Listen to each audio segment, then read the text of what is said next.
No.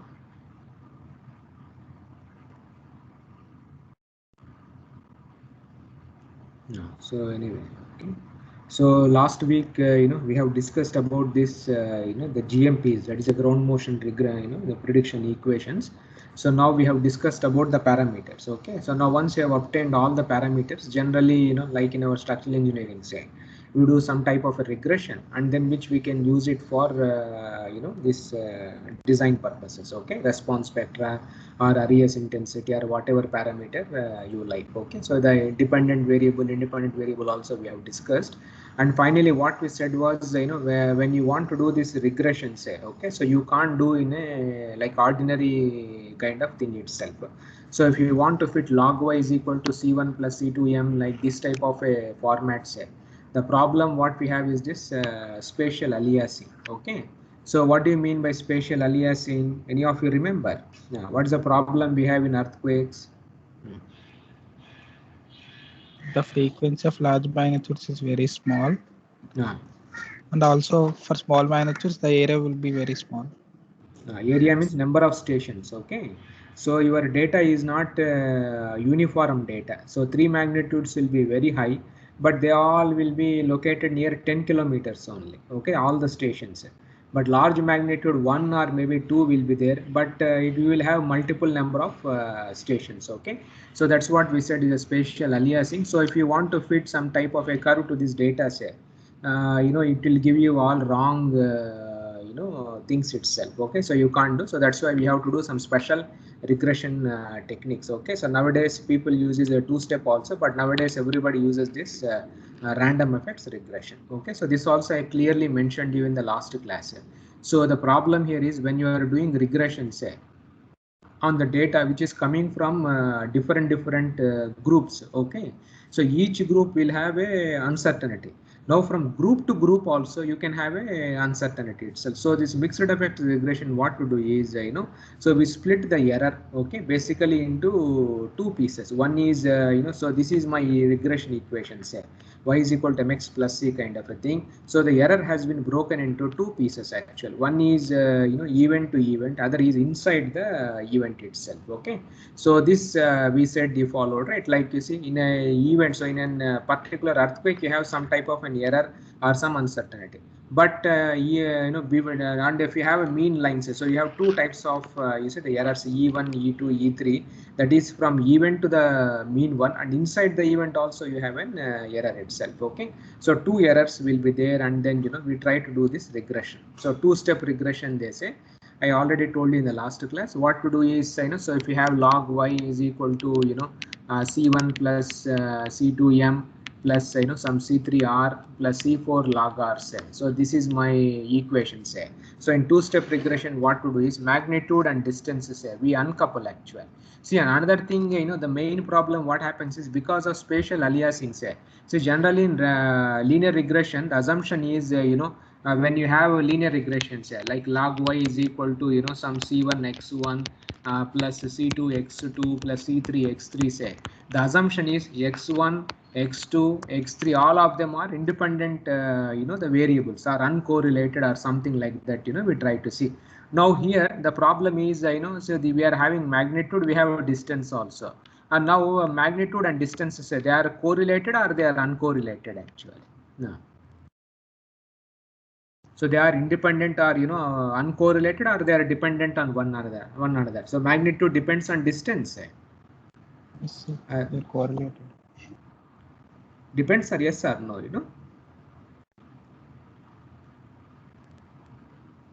See, magnitude and distance is what is the relation between m and r? So whether it is dependent like magnitude and distance. No, sir.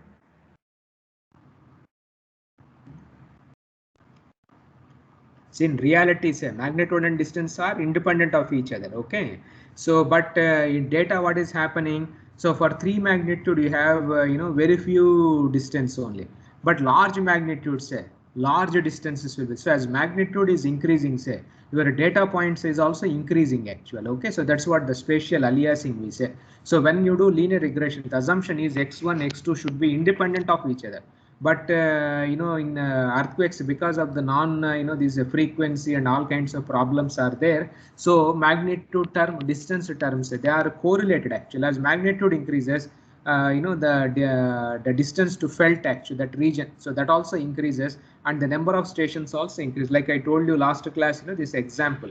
So if I have a network, say, okay, all kinds of stations are there, okay, I think you know, epicenter is here. So like I have put up stations like this, okay, 10 kilometer, 20 kilometer like this.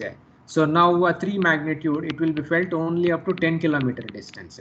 But 4 magnitudes will be felt up to 20 kilometer, and 9 magnitudes, some 1000 kilometer. So you will have more number of data. So 2 stations, say. So as magnitude increases, the number of stations also increases, the number of data points also increases. So which means as magnitude is increasing, R is also increasing kind of a thing. Like, you know, they are not independent, they are correlated basically. Okay, so but in linear regression, say, the assumption is when I'm doing regression, say, all these terms are independent of each other or uncorrelated or something, you see, we try to assume actual, okay, which doesn't work in the practice. So if I do ordinary regression, say, so then you know, you will lead into all kinds of problems, and you may get some error, and you may have R square data, you know, like general regression, they all will be fine. But when you try to use it, say, then it will have lot of problems with your prediction, you know, the equation itself. So we do two-step regression. So two-step regression, what we do is, you know, so we separate all the terms actually. See, like for example, you know, so we have the C1, C2, C3, M, and you know, these things are there. So what we try to do is, you know, so log y is equal to C1 plus you know, C2 M plus C3 R, say, plus you know, C4 log R. Okay. So what we try to do is we separate magnitude terms and distance terms, so separate. Okay. So what we do is, you know, so if there are number of earthquakes are, you know, so I is equal to 1 to capital M. Okay. Some alpha I into EI. Okay, plus C3R plus you know, C4 log R actually. So where M is, you know, the number of earthquakes. So how many earthquakes data, not the total data points. Okay, so the number of earthquakes itself. So for each earthquakes, and EI is anyway, it's a constant kind of a thing, it is 0. Okay, for other things, when it is like an event kind of a thing. So if it is 1, it will be 1 or 0 actually. Okay, so like that it will be there. So when I and I this is same, so then it will be 1, otherwise it will be 0. So like if there are M earthquakes, say, so like, you know, I have 3 magnitude earthquake, I have 10 stations. Okay, then 4 magnitudes, 20 stations are there, then 5 magnitudes, 50 stations are there, then 9 magnitudes, 1000 stations are there, say. So now I know, so 3, 4, 5 and 4 are there, so I will be having 4 E's actually. So E1, E2, you see E3, and then E4 kind of a thing. So now for this 10 stations, so the data, I will put 1, 1, 1, 1, 1, 1, 1, 1. All other columns are 0 actual. Okay. So for 4 stations, that corresponding event will have a number. All other things are 0, 0, 0, 0 kind of thing itself. So this is my, you know, the GMP, which I will put to the data. So the number of unknowns are, so C3, C4 are the regression parameters. Then E1, E2, E3. You know, like this up to EM actual. So these many unknowns will be there actual. Okay. So I will do a linear regression. I will estimate, you solve this by ordinary least squares. So you find out C3, C4, E1, E2, E3 and all other things itself. Now once alphas has been found out, now we plot alpha versus magnitude actual. Okay. So we fit a straight line kind of a thing. So alpha I say. So we fit you know, C1 plus C2 times M. So this you do a separate regression. So you find out C1 and C2 actually. Okay, from the alphas. So we are finding finally C1, C2, C3, C4 only, but we are doing in 2 stages.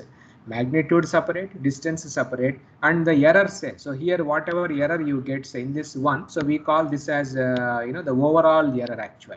But whatever error you get here, say, so this reflects, you know, event to event kind of a thing. So you know, so that so it will be having this 2 types of errors actually. So sigma psi I, then you followed it epsilon you know, the ij itself. So sigma square tau square variance will give you inter event, intra event error itself. So that is how you know, this 2-step regression works actually. Okay, so the meaning is like this. I told you in the last class. So we have 2 errors. One is inside the event, that is epsilons.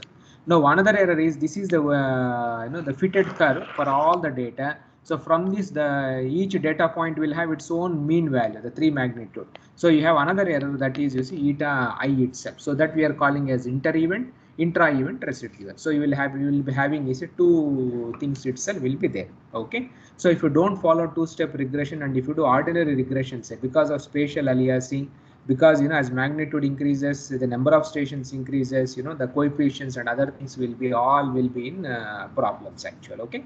So this is how we have to do. Now another regression is mixed effects regression we use also. Okay. So this is also very, you know, special regression.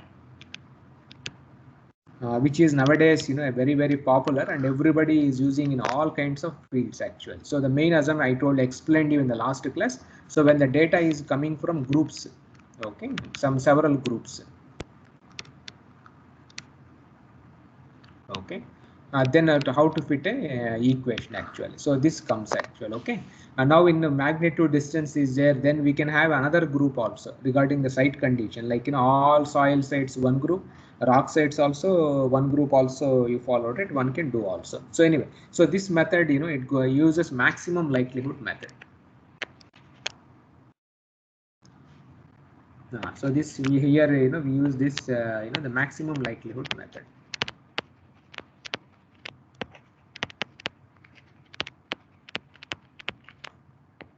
It is based on, you see, MLE, that is maximum likelihood, you know, estimators. So here the method is, so we do, you see, something like this. So I already shared you followed, right, that paper also. No. So all of you have seen this paper, right? In the WhatsApp I have sent you. Yes, sir. So here, you know, so this is the paper actual. Okay. So I want all of you to go through this paper. You followed it in a rigorous fashion. So you can see here. So this is my equation. Okay, log yij. So this is my functional form actual. Okay. So theta are the parameters, C1, C2, C3, C4 kind of a thing. Then we have eta I is there. Then we have epsilon ij. So this eta I say, that is, you know, event to event actual, which is varying. So that we call as, this is the random effect actual. Now the eta is represent is inter-event variations also, that is event to event kind of a thing. Then epsilon ij say, it tells intra-event, that is inside, like intraplate earthquake, interplate earthquake we have said, right, near the boundary, inside the boundary. So epsilon ij indicates, you see, intra-event, eta I indicates, you know, the inter-event variations kind of a thing. So now the assumption is, so these are all errors actually. So in linear regression, the assumption is the error in the, you know, what is that we are assuming in linear regression? What type of random variable is log y? Log of PGA, what type of random variable it is? Normal distribution. Normal distribution. But yij is? Log normal. It is log normal. Okay, I already told you, and because PGA is a positive, and you know, and it is a peak value, but normal log normal is also wrong. Okay, if you want to talk strictly as a probability mathematical person say, okay, generally peak value should be extreme value distribution, not even log normal also. But here we assume that you know, it is a log normal kind of a thing, log y. Okay, so this is my expression. So f of mi rij theta. So here the unknowns are thetas actual. Okay, that is C1, C2, C3, C4 kind of a thing. Then we have sigma square, tau square. So sigma square is nothing but you know, the variance of epsilon ij. Okay, that is epsilon ij, that is, you know, intra event error or whatever. Then sigma square say, and tau square. So tau square is nothing but error of eta I. That is what we call as, you see, inter event error. So we have two errors: inter event, intra, you know, the event itself. So now our algorithm is like this actual maximum likelihood method. Now all of you know this maximum likelihood method. How do we use maximum likelihood method? All of you have an idea? No, sir. No. Okay, just I will brief you. You can easily take any statistics textbooks. You will easily understand it. Okay.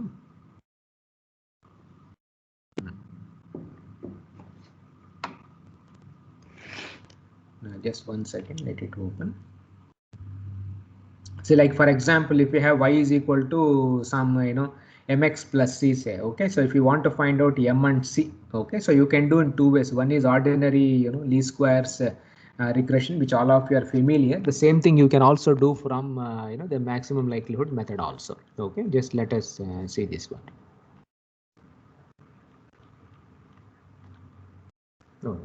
Okay, so you are able to see that. Yes. Okay, see, like for example, so y is equal to, so I have an equation like this. Data, I have to fit y is equal to beta plus beta 1 times x. A simple regression I want to fit to the data. So I have x and y are my data points. Now one thing what we do is, epsilon square we write. So if n data points is so 1 to n. So we write yi minus beta naught minus beta 1 xi whole square actually. Okay, so then what we do in linear regression is dou epsilon square by dou beta naught is equal to 0. Dou epsilon square by dou beta 1 is equal to 0. So you minimize this error, say. Okay, so you will get two equations actually. So one for beta naught and another one for beta 1, and then you do the regression actually. So this I hope all of you are familiar. Okay, the linear regression. Okay, everybody knows, right, this one? Yes, sir. So this every classical, so everybody should know. Now the same regressions I can find out from maximum likelihood method also. Okay, so this is an alternative. Both of them will be same only, but there will be a small difference and some other advantages are there. So what is what do you mean by likelihood in probability? Have you any of your idea what is a likelihood function and others? See, if I have data, say, okay, so some data points are there like in one dimensional. Okay, so now I have let us say this all these data points are there. Okay, now I want to find out the normal distribution. Say I want to fit a normal distribution to the data. Okay, so normal distribution to the data. So now the assumption here is, we define a likelihood function actual. So if all this data comes from normal distribution, say, what should happen? So the probability of x is equal to x1. Okay, that's the first point. Probability of x is equal to x2. Okay, probability of x is equal to x3. Like that, I will have the probabilities up to x is equal to xn. All these data points. Suppose if the data also belongs to a normal distribution, so what will be this probability?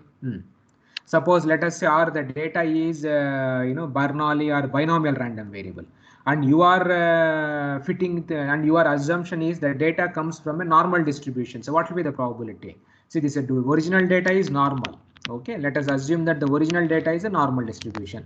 Now what you are doing is I am fitting a Bernoulli or by some other binomial or some chi-square distribution or something. I am trying to fit a binomial random. So now my assumption is data is normal, but I am wrongly assuming that it belongs to a binomial distribution. Say I will fit binomial distribution to the data, and then when I find out the probabilities of x is equal to x1, these data points, probability of getting the first point, probability of getting x is equal to x2. So all these probabilities, say, okay, so this I can find out actually. Now another thing is data is normal. I will also assume that normal only, correctly assume. Then once again, if I find out the probabilities x is equal to x1, x is equal to x2 from normal distribution.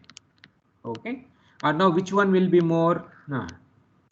So same data, but here wrongly I am assuming binomial PDF. From the binomial PDF, say I will find out the probability of x is equal to x1, x is equal to x2, x is equal to x3, and the same thing, say I will assume the data is normal and I will calculate the probabilities. Say now which one will be higher? Binomial or normal? A normal distribution. Why? Because the most probable. Because what is the data originally? Data is normal data. So data is normal distribution. If I assume the data is, if I assume my probability also normal distribution, and I find out probability of getting the x1, x2, x3, all those probabilities, and if my assumption is also normal, data is also normal, so the probability of getting those data points also will be very high actually. You followed? But if I mistakenly assume it to be binomial or some log normal or something else, and then try to do something, that this one will be different. So this is what we call as the likelihood function actually.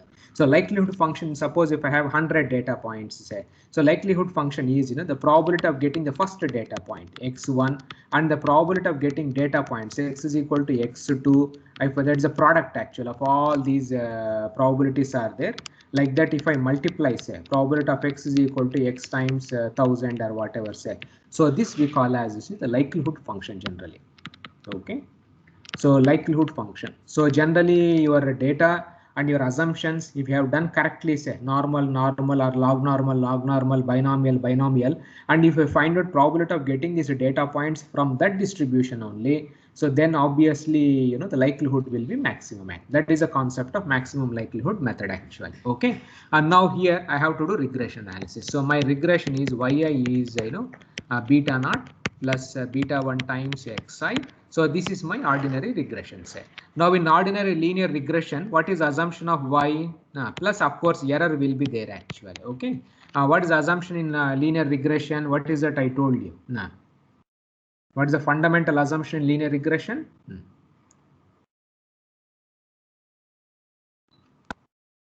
Now what type of random variable is y?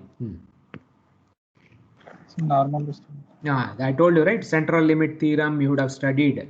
Whatever you do, say, whenever you are doing linear regression, assumption is data is normal. So if y is normal random variable, the error, whatever you have in the distribution, this is also normal random variable actually. Okay. So the error is defined, epsilon I is, you see, yi minus beta naught plus beta 1 times xi. So this is my error actually. Okay. So now epsilon is a normal random variable. So it is basically a normal you followed, right? The random variable we do. Okay.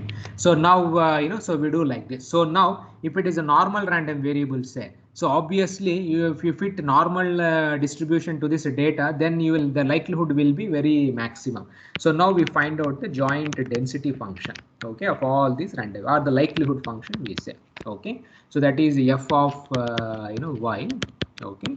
So beta naught, then beta 1, then sigma, that is the error. So we write like this, 1 by, you see, root of 2 pi times sigma e to the power of minus the first data point, beta naught minus beta 1 x1 whole square by, you see, 2 sigma square. So this is for the first data point. So the probability of getting y1 from x1 y1 from this one, then multiplied by 1 by, you see, root of 2 pi sigma, say, e to the power of minus y2 minus beta naught plus beta 1 into x2, okay, whole square by 2 sigma square. So like that I will multiply all those numbers itself. So finally I will have, you see, 1 by, you see, root of 2 pi times sigma whole to the power of n. So e to the power of, say, 1 by 2 sigma square. So I have I is equal to 1 to n yi minus beta naught minus beta 1 into xi whole square. So this is my likelihood function actually. So now what is that we have to do? So now here the unknowns are beta naught, beta 1, and then sigma actually. So these are all unknown to you, the error and other things actually. Okay. So now what should happen? What values I should select? So this is a likelihood value. So if the data is normal, if everything is normal, say, what should be my beta naught and beta 1? I have to select beta naught, beta 1 such that the function is maximum. Beta 1 and sigma square actually, such that your likelihood function is the maximum actually. Okay, likelihood function is maximum. So you do the dou square. So this likelihood function, say dou L. So dou beta naught is equal to 0. Like that, you see, 3 equations you do. So you will get once again the same thing itself. So what's the advantage in the likelihood function? See, in the original method, the ordinary regression, say, the advantage was you can find out beta naught and 0, beta 1 you can find out. What about sigma square? How do you find out error? How do you find out the variance of the error? So in ordinary regression,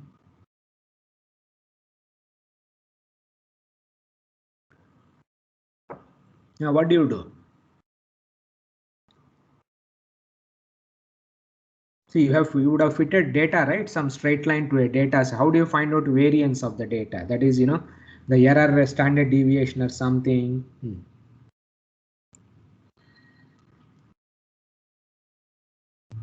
Now what do you do? Once you have found out beta naught and beta 1, so what you will do to find out the sigma square?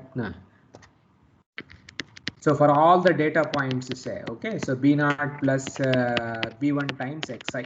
So if I have 100 points, I know beta naught, beta I will fit this equation. I have already fitted the equations. I substitute my xi, I will get yi. So I will get yi. So this is my predicted value, say, okay. Now I will subtract the observed values, actually yi. So this will give me errors, epsilon I or whatever I have. So the standard deviation of sigma I, say, if I find out, so that itself gives me the sigma square. That is how I will find out in ordinary regression. Now in the maximum likelihood methods, the advantage is, so you will get, you see, beta naught, beta 1, and then sigma square also you followed, right? And we also will get, so dou L by, you see, dou sigma square. So this also will be 0. So in one go, I can get the error variances and then the parameters, everything in one go, actually. So that is advantage of this maximum likelihood method, actually. Okay. Now for a straight line, and if the data is normal, if it is a straight line, say, whether you do ordinary regression or whether you do maximum likelihood, say, both of them will give you the same answer, actually. Okay. So there is no difference between these two methods itself. So now, so generally, so regression, say, so sometimes people use maximum likelihood method because you can get all the variances, error variances in one go. That is the advantage. Okay. So now here also, so this is the function, you see, which we are going to fit to the data. Okay. So it will write like this also. Now, so we have a function like this, log some yi, c1 plus c2 mi plus c3 ri, so c4 log r.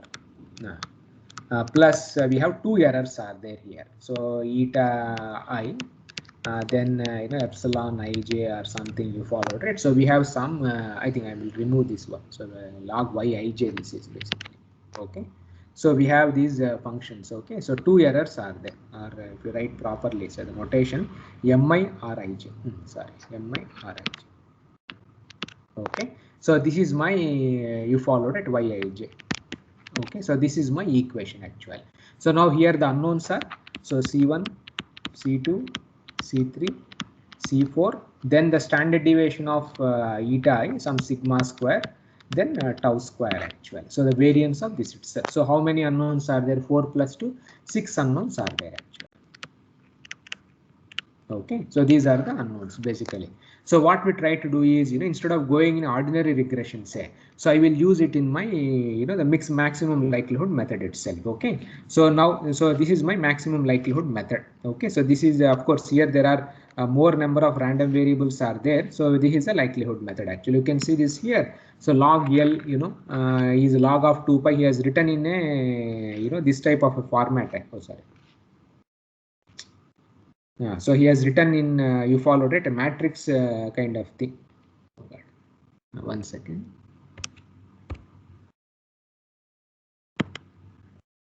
So let me see. So this is my, oh, sorry, I don't know what is happening. Now, so now I think it is clear, right? Okay. So this is my likelihood function, actually. Okay. So we have this, he has written in a matrix kind of a format. So C is a covariance matrix, N is the number of data points, mu is the vector of predicted variables.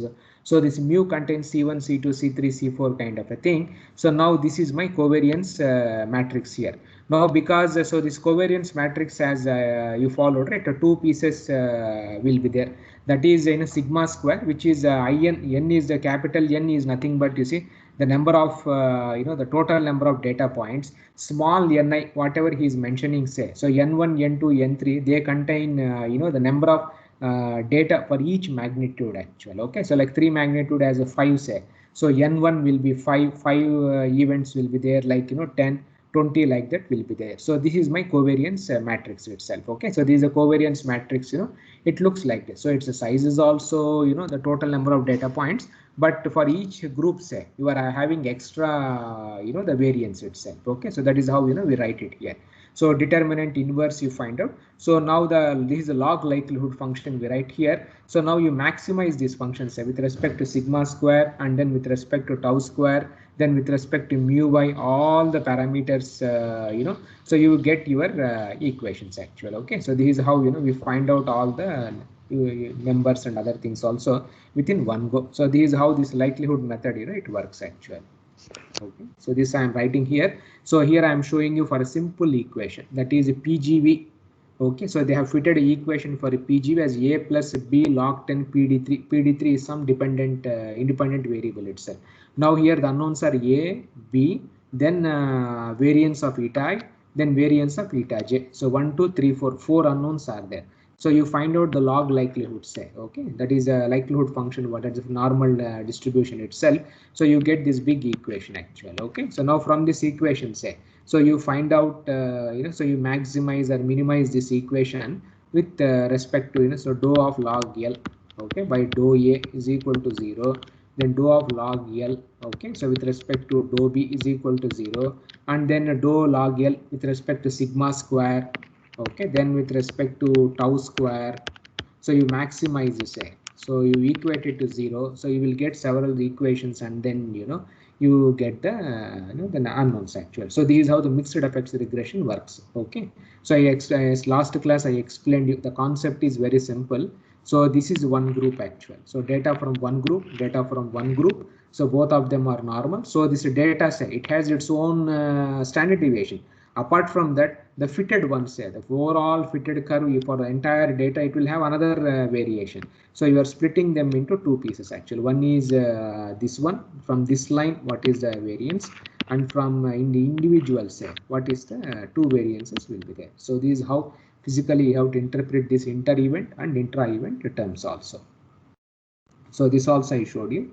So that's what anyway. So this is how the total variance will be nothing but square root of phi square plus tau square kind of a thing you have. Okay, that is your sum of intra-event and inter-event terms. And I showed you these are some of the old the equations and all kinds of things are there. This is the one. Western North America, very popular equations. Okay, 1998 Sharma, ML Sharma Roorkee developed, you see. But now these equations are old and nobody uses these equations anymore. Okay, these are Sudhir Jain, Iyengar, Ghosh, like that, you see. So these curves they look like, and nowadays the equations are becoming more and more and complex. Okay, they have included so many terms into the equations. So this is how you see these equations looks like. Okay, so this is also one more equation I think of Campbell's 1994 I think. Okay, you can see how complicated this equation is. So now I showed you right which website you have to see for GMPs. All of you have seen those websites.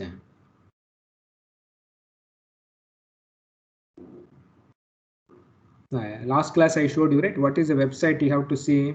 Whose website? GMP. John Douglas you followed, right? So this is a website I showed you. Okay, ground motion prediction equations. So I showed you right, he has given a nice the compendium. Okay, so download, you can see this many equations are there. I showed you also so many equations are there, and he gives a nice summary, like what was the first equation, say the first equation came in which year. Can you see this? 1964. So this was the oldest, how the equation is looking like. He has fitted for PGA. PGA was e to the power of m alpha m are only two terms. How this equation is looking like? Very very simple, right? Very simple. Only two unknowns, alpha, beta. Alpha is 0.8, beta is 2. Very simple. And he has not even reported the sigma. That is the error also he has not reported actually. That was the older case. Then 1966. Okay, this is in Kanai. That is I think in Japan or something like that. Then you see the function now m and r was there. So like that you can see. So this equation, can you see Denham and Small? Very simple. B1 plus BTM plus B3 lagar. That's all. Very simple equations came up actually. Now slowly you followed, right? Now you see this equation, Trifunac and Brady. So now how the equation is looking like? You can see how many constants are there. Very complex kind of a thing, you know, this equation has. Then like this it came, the number assist equations, you know.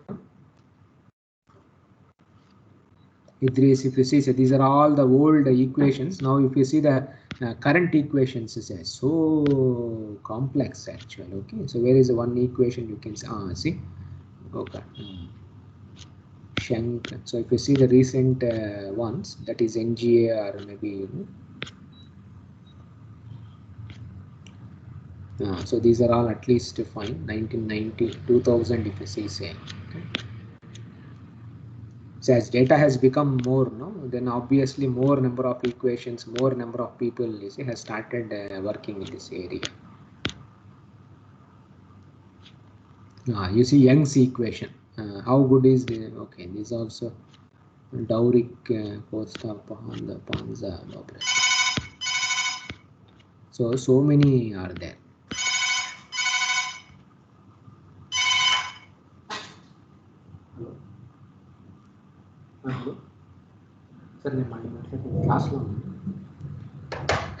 So if you see so many, you know, the recent equations, you know, many have come. Okay, so very complicated. You see this functional form, Campbell-Bossornier. Can you see this functional form? See how many things are there, you know. C0, C1M, you know, C2, M3, C4, C5, you see. C9, VS30. You can see, right? Extremely complex, you know, the functional forms. Okay. So then, so like this, there are many equations are there nowadays. So if you want to know about more about these equations, so this is a very excellent, you know, this itself. Now when this is followed, right, we have also developed some equations. Okay, so that also may be there here, where I will see find, right? Where is that find? There will be some find, you know, options or something. See, so many are there, but now.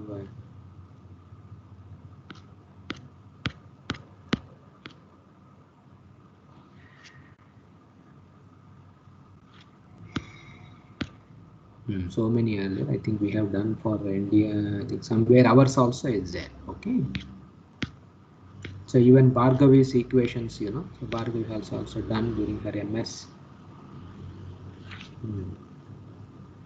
I think R I should see, or you can see.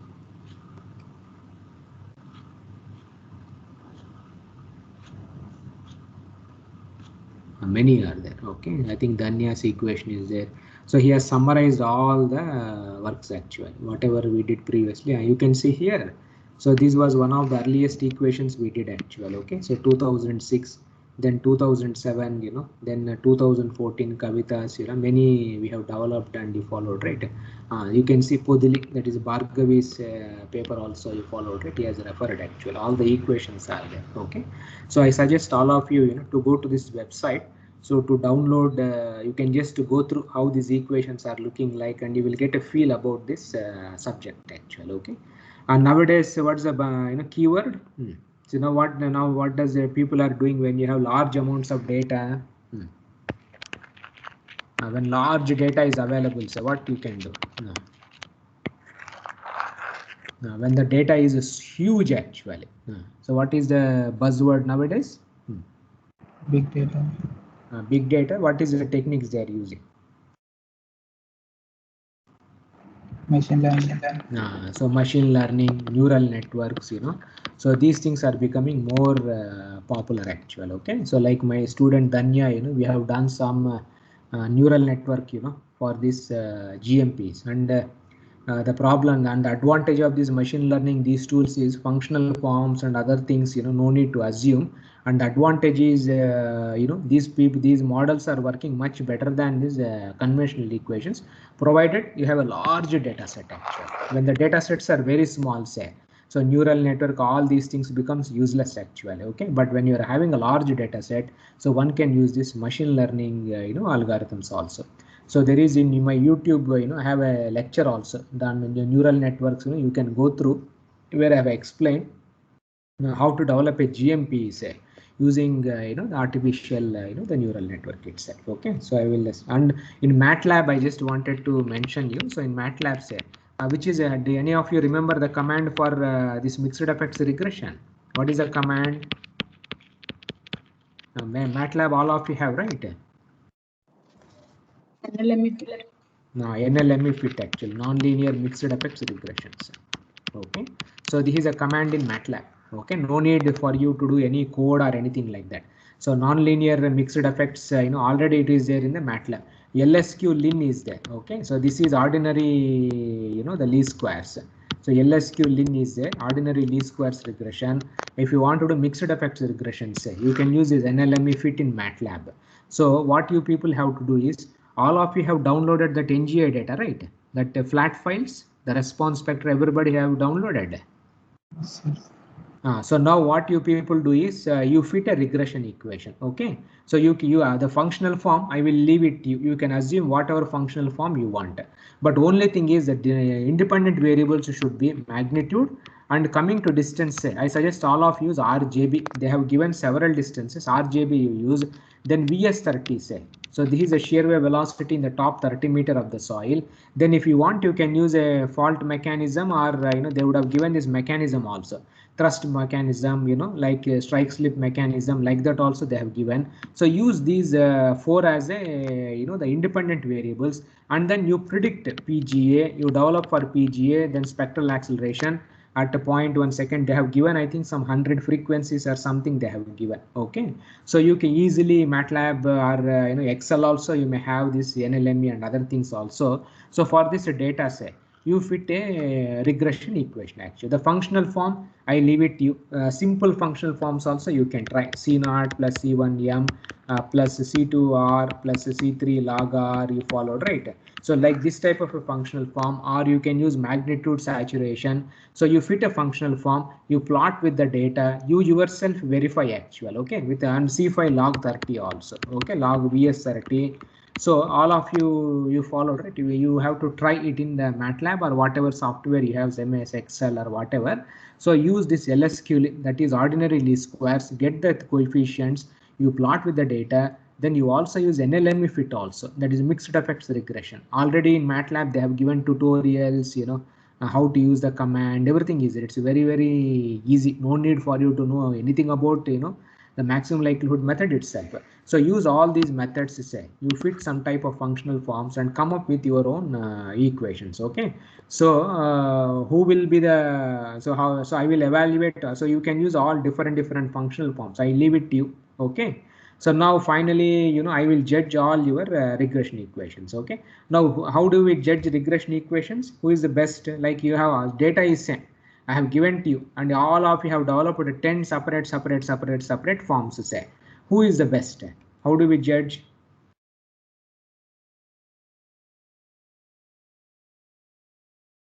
See Campbell's equation, like we have who is the best? Lowest standard error. Whoever gets the lower standard error. Okay, that sigma, whoever has sigma and tau also. Okay, lower standard error, but the thing is, he should get low standard error, but with less number of unknowns. You followed? See, like for example, if I have 100 points, say, I will fit a 100-degree polynomial actually. So what happens? What will be the error? 100 points, 100-degree polynomial I have fitted. Now what will be the error? 0, sir.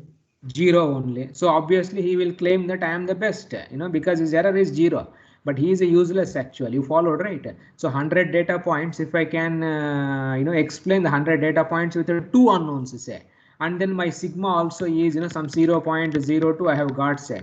So that fellow is much more efficient actually. So your sigma should be low, but at the same point of a time, less number of unknowns. So whoever is able to explain the data with less number of unknowns and with less standard deviation, say, so he will be the winner actually. Okay, and your thing also should be nicely matched with the data, like the magnitude, saturation. I showed you a lot of graphs, okay, with respect to time period. So many things I have shown. So you do all those comparisons, all those plots, intra-residuals you plot, you do all kinds of the calculations, okay. So MATLAB it is there. All of you have to do this assignment. So first assignment, I think I have received only emails from two, I think Jyoti, then one more Neduri, I think Sayada, he has submitted, but others has not been, have not received assignments from others, okay. So this is going to be your second assignment, okay. So fit, so develop a GMP. Okay, so for NGA West 2 data, already people have developed the GMPs, okay. So you can take, you have a lot of help online. Data, that is for PGA, PGV, I think PGD not required, spectral acceleration. At 100 time periods they have given, you can develop for 100 or you can interpolate for some 20 periods, something like that also you can do. 100 natural time periods, or you can see some 10 you can select or whatever you follow, right? So the independent variables I already showed you: magnitude, distance, shear wave velocity, the fault mechanism or whatever you can. These are mandatory actual, okay. So if you want to add something else also, you have your own justification. But if you add one more independent variable, say your number of unknowns also will increase actual, okay. So that I leave it to you. So then, so use this, and if it NLME, fit or whatever, ordinary regression or whatever you followed, right? You can try actual, and then you have to explain the data with less number of unknowns, less standard error itself. So this is going to be your assignment 2. So I hope all of you have downloaded the data, okay, from NGA West 2 database, okay. So fine. So now with this we will close our GMPs. We will move to the next thing actually, that is the stochastic seismological model, next unit.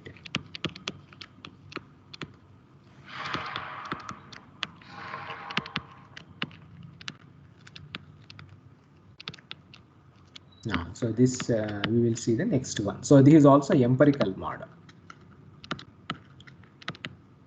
Empirical model only, but this method, say this also, all the codes are available. So this also you have to do later on, you will be able to simulate also. So the advantage of this is you can simulate acceleration time histories. GMPs can be developed only for response spectra and others, but here you have this advantage also, okay. So this we will try to do it. So now you followed, right? So the other things are there. So this anyway I think would. So now this stochastic seismological model say. So this is based on the concept of Fourier spectrum. So already you followed, right? We have discussed in great detail the Fourier spectrums, and you people also have plotted it in the MATLAB. So you know all these details itself. So we will go this Fourier spectra say. So the seismological model is based on this concept of Fourier spectra. So, okay. So this I already showed you. So if I have a small time history, right? If you plot the Fourier spectrum, you will have one peak actually near 0.5, then 2t like that. If you mix two sine waves, actually you will have two peaks. But if you mix several sine waves, say, okay, so several sine waves, if I mix of several frequencies and different amplitudes, what type of time histories you will get? So if I mix several sine waves, how they are looking like?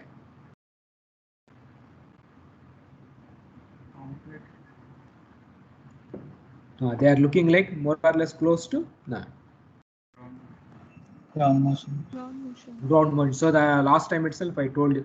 So the idea is earthquake acceleration time history is so the idea is so that you can mix several sine waves, so you can reproduce, you follow, right, an earthquake acceleration time history. So the seismological model is based on this concept itself, okay. So already we discussed all these things. So now this is a rectangular function or boxcar function, we say. Already I showed you, see, we have discussed in great detail, so B naught and this one say.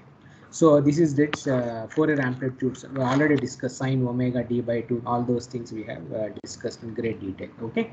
So this is my this is my step that rectangular function. So this is my rectangular function is like this actually. Okay. Now this is my Fourier amplitude spectra of this rectangular function FFT. Now if you plot it in a log graph, see ordinary graph, how does it looks like? You remember? So of course here the phase angle is not 0. So but the amplitudes will be You remember, all of you? Something, you know, it was going like this actually. This, you know, the rectangular function, the Fourier amplitude spectra. And now if you plot this in a, this is an ordinary graph. If you plot this in log, say log versus log f or something like that. So I will have, you know, the spectrum is like this actually. So now you can see, right? So what is happening here? See at these points, say what is the value of this Fourier amplitude spectra? 0. You already have plotted, right? The zeros actually. So if I plot this in a log graph, the graph looks like this actually. So these are all the zeros actually. So what is log of 0? Log of 0 is infinite. Undefined actually. Okay, infinite or undefined. So that's what you see. So these is what we call as this is zeros actual. Okay, of this one. So same graph only plotting in a log graph. That's all. So now you know the graph you see looks like this actual. So now if you see this graph, you can clearly see that you know there will be a flat portion here because of this portion you followed. So this initial portion, say, so this becomes a flat in log. Then after that, you know, it goes like this. So here you can clearly identify. So two straight lines actually. One straight line is like this. There is another point where the slope is you know, decaying actually. So if I plot approximately, so you can this is a straight line here. So the portion where the slope is changing basically. Okay. So this we call as this is the corner frequency. You followed it. It is a very important thing. Another thing is the first 0, second 0, third 0, like that. You know, you will see all these type of shapes itself. Okay. So this one. So please remember. So corner frequency is a frequency where if you fit two straight lines, a bilinear kind of a thing, so suddenly, you know, the slope changes. So Fourier spectrum will be like this. Then, you know, it automatically goes like this. So the data also you followed it like this. You know, it comes in. Okay. And now here you see here. Okay. So this is my boxcar function actually. Okay, that is the same rectangular function. Now this is its Fourier amplitude spectra. Okay, so it goes like it is an ordinary, you know, scale. This is ordinary scale. You followed. Now the same thing if I plot in log graph, say. So I just take logarithm here. Same graph, you know, it looks like this actually. So this is a 10 to the power of 0. That is 1 hertz actually. You followed. So 1 hertz is here because of logarithm. This you know, it goes to here. Okay. So all of you know these details. So this is a 0.1 hertz actually. 10 to the power of 0.1 maybe somewhere you know, here. So this goes to like this. So here the graph is like this, but when you do logarithm, say, it remains you know, the constant kind of a thing you have. Then you know, it goes like this. Then these are all the zeros actually which you are having, and then you know it of course in MATLAB if you plot, it will not be continuous line. It will be like this, and then you know, something else will be there. Okay, so this is how it looks like. Okay, and now what is happening here? What is the width of this function? See here, width is only 1 second actually here. So width is, you see, 1 second actually. So when width was 1 second, say, what is the corner frequency here? What is the corner frequency? So I can draw a straight line like this, and I can draw one more. You followed it, the straight line like this actually. So how much is the corner frequency approximately? 0.1, 0.2, 0.3, 0.5 or somewhere you followed it. You had this corner frequency. And now I take a, you know, this function, say. Now this is also same boxcar. Now the width has been increased actually. Okay. So previously width was very small. Now the width is increased actually. Okay. Now what is the property of Fourier amplitude spectra? If in time domain, if it is increasing, say, what happens to frequency domain? The width decreases. Right. Now width will decrease. Because they are like, you know, in frequency if it is more, in time domain it will be small actually. Okay, so now this is the same boxcar, only width is more in time domain. Now you see the Fourier spectrum, so it will be, you know, like this. Now if you plot this in a log graph, say, it looks like this. Now if you try to plot the corner frequency here also, like, you know, two straight lines actually. One other straight line, you know, it matches somewhere here. And now what is the corner frequency? Approximately 0.1 hertz. Here what was the corner frequency? It's 0.5. Approximately 0.5, 0.6 or something we had actual. Okay, so this is how you see it has been done. So now same thing. Okay, so what it says is, so if I take a trapezoid, say, so some function like this also, so this also I can plot the Fourier amplitude spectra. It also will be like this actually. Okay, so this this one will be there, and decaying actual. Okay, so this also it decays as omega square actual, the decay. So that is here also the decay of this line. No, if you try to see, it decreases as you see omega square. You can prove also from these expressions and others. One can prove. Oh, sorry, 1 by omega. But trapezoid, I think you followed it. Omega square or something. You see, it comes actual. Okay. This is all the Fourier transforms we have already discussed in great detail. So now for earthquakes also, say what happens is, as already I told you, the Fourier amplitude spectra of earthquakes, once you find out, if you plot them in log linear graph, you will not understand anything. Okay, so if you plot in a log graph, say already I told you like this function. This is linear graph. This is log actually. So as already I told you, so you will have a function, you see, like this actually. Okay, so all the acceleration time histories, say they do you followed, right? So you can represent in terms of, you see, 3 straight lines actually. Okay, so this is how we represent. And then if you look at the data, so decay will be omega square kind of a thing, you have in this scale, and you will be having 2 corner frequencies actually. So corner frequency is nothing but where the slope is changing. So for earthquake acceleration time histories, it has a 2 corner frequency. One is here, another one is the here itself. Okay, so this is a very the important thing. So sometimes in seismology, say people call this as corner frequency. This they don't call as a corner frequency, but of course it is also corner means only where slope changes, but this they call as, you see, F max, that is a maximum frequency. See, maximum frequency, Nyquist frequency, they are entirely different. So this is just a terminology, the difference. This is your Nyquist frequency, that's the maximum frequency present in the signal is this actually. But in seismology, say they call as the maximum frequency, but it is not Nyquist, but this is a place where the slope is changing for the second time. So first time we call as a corner frequency. So this Bruns in 1970, he showed, data also shows, mathematically also we can derive actually that this is proportional to m0 actually, and it is like a cube root or something, you see, it happens fc. So now what happens, so fc is proportional to 1 by m0 to the power of 1 by 3.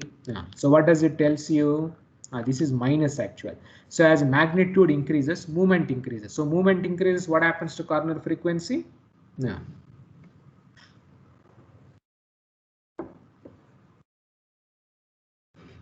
Now fc is inversely proportional or directly proportional? Inversely proportional. So now as magnitude increases, what happens to corner frequency?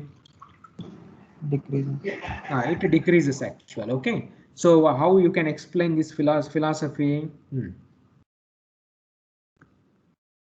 You can explain through this figure. What is here in width in time domain was?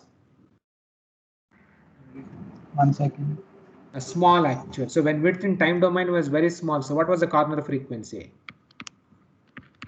0.5 we got approximately. You followed, right? So for 1 second we got 0.5.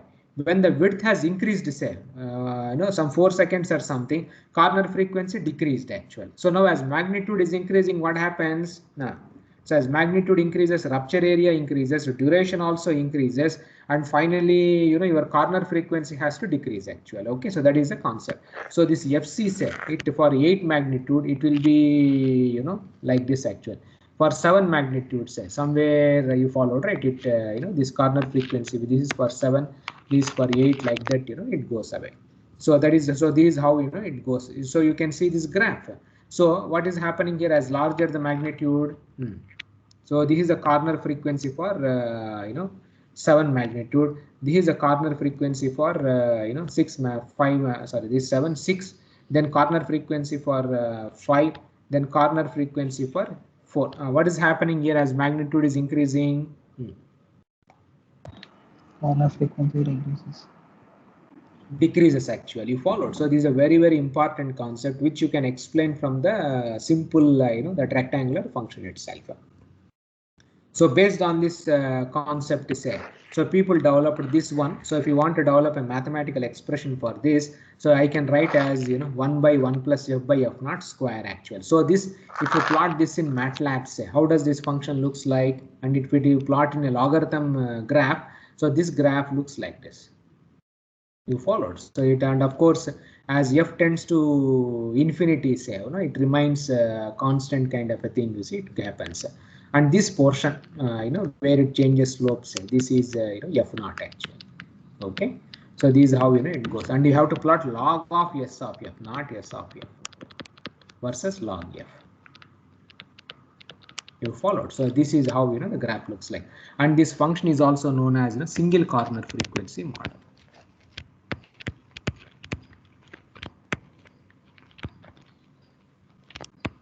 Okay, so this is the function, the source function, or whatever is people call actual. Okay, so this is our s of f. So now I think, I'm sorry, this function, I'm very sorry. No, this I think is, I have made a mistake here.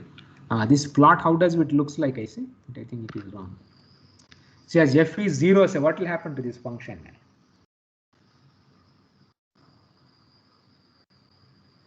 See, 1 by 1 plus f by f naught, say. Okay, so how this function happens?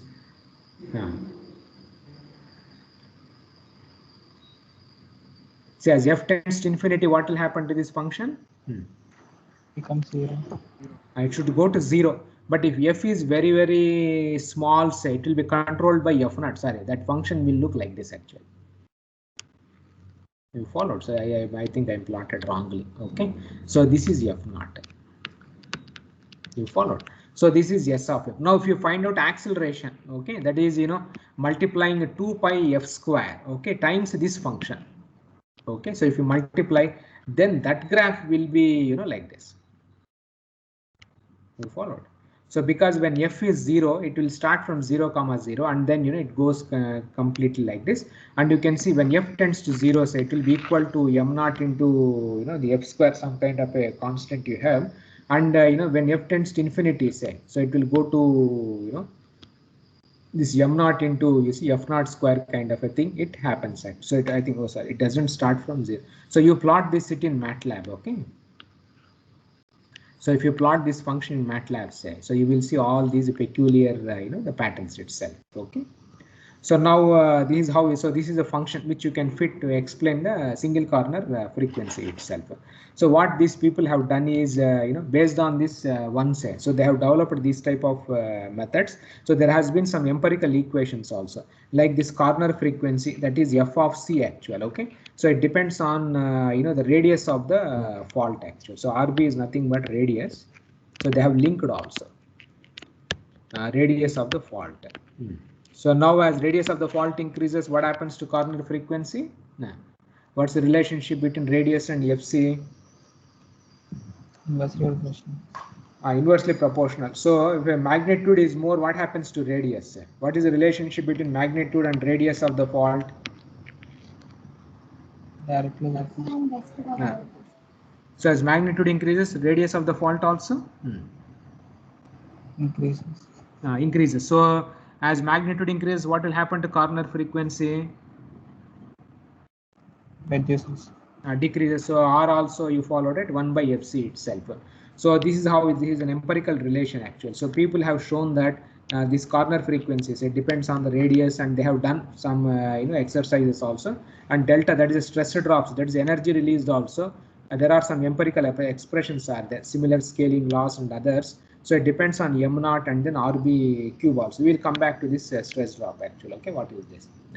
So now this is how the method forms actually. So now if I take a 7 magnitude, okay, then I take a 5 magnitude earthquake. So for 5 magnitude earthquake, it is like this, the time history. For 7 magnitude is like this. So 5 and 7, say, whose duration is more? 7. Yeah. Now if you plot its Fourier amplitude spectra, corner frequency for which one should be higher, 5 or 7? For 5 it should be higher. Why? Because the duration is So in time domain, if your duration is small, so in frequency domain, it will be more actual. Okay, so there are, you know, vice versa kind of thing. So this is for the 5 magnitude. So this is a corner frequency. Now for 7 magnitude, say this is my corner frequency. It will be very less actual, 0.1 and 1 kind of a thing we have. Okay, so now this is what they said. So the constant near surface attenuation, other things are there. So this is my seismological model actually. So what this Bohr says is, you know, so my that's so the earthquake acceleration spectrum is like this. Okay, so now for this to simulate, say, so what he does is, you know, he takes several functions. One function is like this, that single corner frequency model, whatever I showed you. So this is one function actually. Then this has to be multiplied by, you know, another function like this, because earthquake acceleration time history says another corner frequency also. So what people have found out was this portion, say, is controlled by magnitude. Okay, then this portions is controlled by site condition, and the middle portion, say, so this is controlled by energy release actually. Or sometimes people also call this as stress drop also, how much energy has been released. Okay, so that this is a simple model actually. So where your 4 amplitude spectra of earthquake acceleration, say, you multiply by 3 functions. One is earthquake source, that is what we are having, then propagation, then we have this site response are there. So these are the 2 things, you know, which we have actually. Okay, so they play a major role in the second corner frequency. So the first corner frequency depends on E, this depends on this one, the middle portion depends on one stress drop. Okay, we will come to that one. So which where that depends on the energy release, you know, during the earthquake itself. So these are all empirical functions. So what people have done is they have looked at the data, they have plotted the 4 amplitude spectra by studying this data, say. So they have fitted some type of functional forms like this one, you know, source function means, you see, 1 by f by f naught, something like these are all empirical. Okay, there is no, you know, strong you see basis or something like that, just based on this one. And some little bit mechanics is there, like for a point source they have found out, they have solved the equations. From that also, you know, they have got this you know, the shapes itself. Okay, we will see that later, but right now, you know, you take it. Okay, so this is the source function. Okay, so which you can write as some m naught seismic movement, and this is the source displacement spectrum, that is that 1 by 1 plus, you know, f by f naught square, say. So this is the curve, and c is a constant actually. Okay, the scaling constant or something, you see, which people call this one. So now this scaling constant, say, so this is this has been taken from mechanics. So if I have a point source, say, in infinite medium. Okay, so if I have a point source in infinite medium, so, you know, you take a sphere. Okay, and let us say there you have a impulse actual somewhere here, then you find out the solutions, analytical solution. So you will get these expressions actually. So some constants will come. So we have all these expressions. We will see the derivation at a later stage, but this you followed it. They use this constant actually. So here beta is, you know, the shear wave velocity of the medium. Okay, then r naught is anyway, you see, the distance, reference distance or whatever we have. Then we have rho s is nothing but the density. Then pi, this one will be there. Then we have a partition factor, v is this one. Then f is a free surface factor, we say.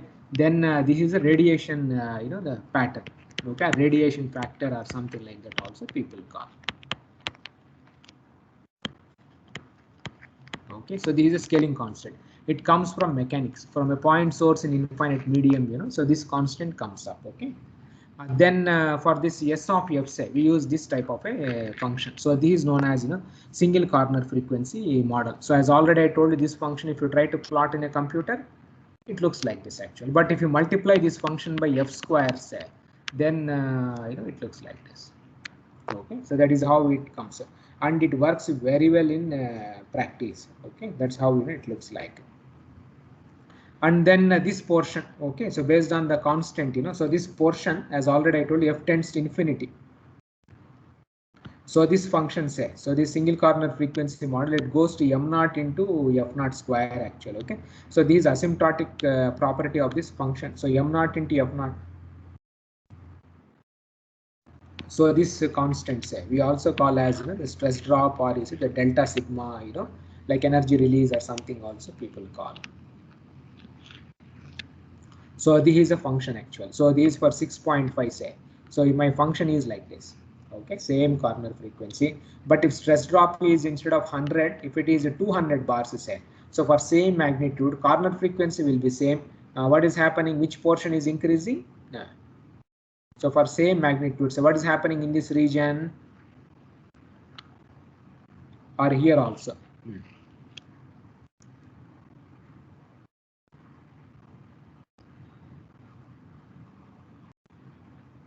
Now what is happening in the low frequency range?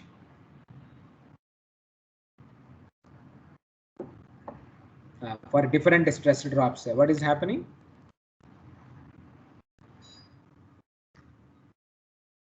See, amplitudes are they changing when you take delta sigma 100 or 200?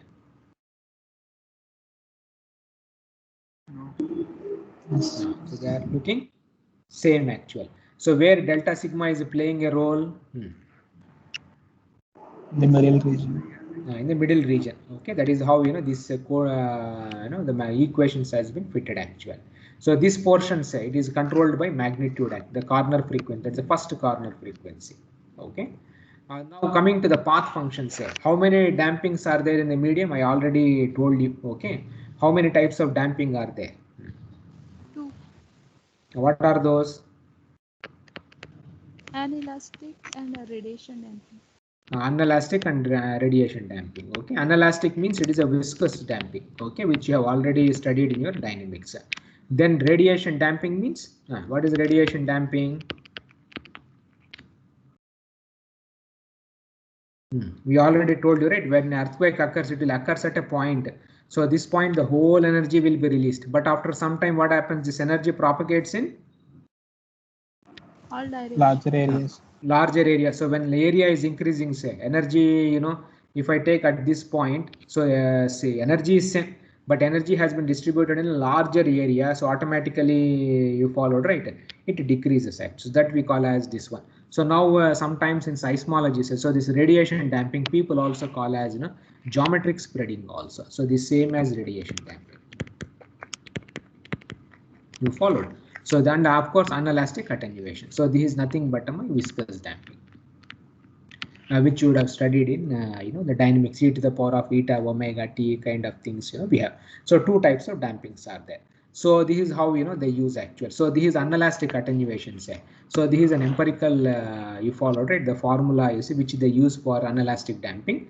This term in this one, and this Q say is known as the quality factor actually. Okay, and this Q is a very special thing. It is related to our dynamics also. So this is a quality factor say is nothing but a reciprocal of damping. You followed. So now for concrete, what is the damping ratio? Concrete RCC, what is the damping? 5%. 5%. What is reciprocal? Now what is the quality factor of concrete? 20.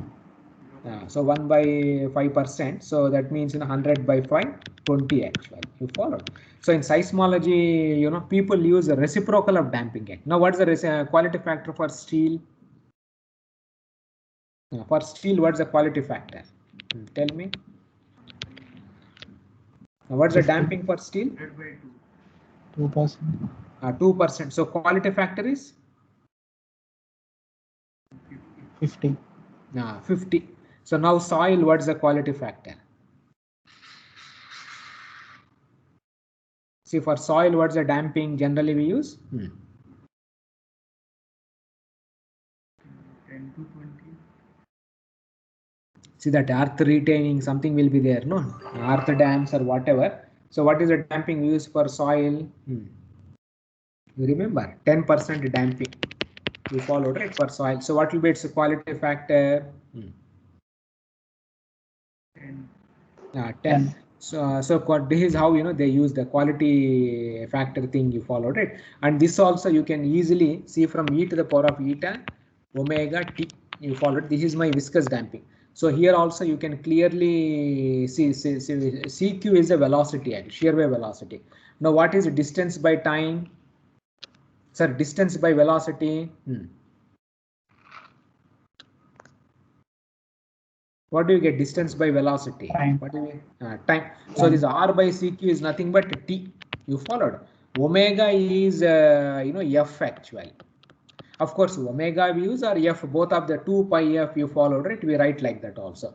Now this eta say. So now F is fixed. R by CQ is time. What is the only thing remaining?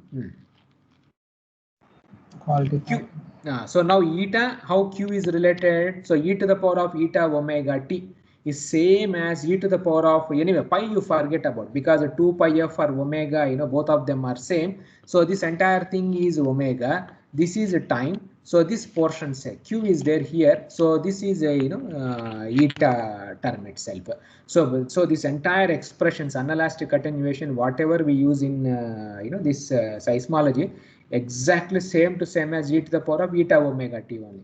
That is why we call quality factor as reciprocal of damping itself. So same equation only from single degree of freedom system. So we write in a this type of a format actually. Okay, so this is how seismology they behave. Okay, so fine. So this is how the two dampings are there. So anyway, so I will stop here. So we will continue in our next class. Okay. So if you have any questions, you can ask.